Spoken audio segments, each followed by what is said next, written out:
Hello guys, আজকে আমাদের বাড়িতে এগুলো রান্না হয়েছে। লাউ ঝাল, ভেন্ডি ভাজা, চাটনি আর খাসির মাংসের ঝোল।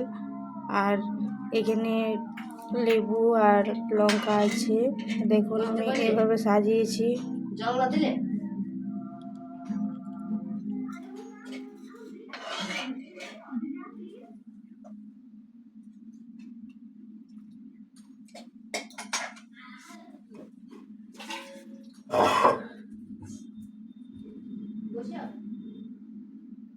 হ্যালো গাইস, আজকে আমাদের বাড়িতে এগুলো রান্না হয়েছে।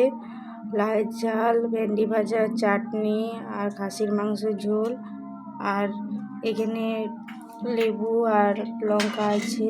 দেখুন আমি এভাবে সাজিয়েছি।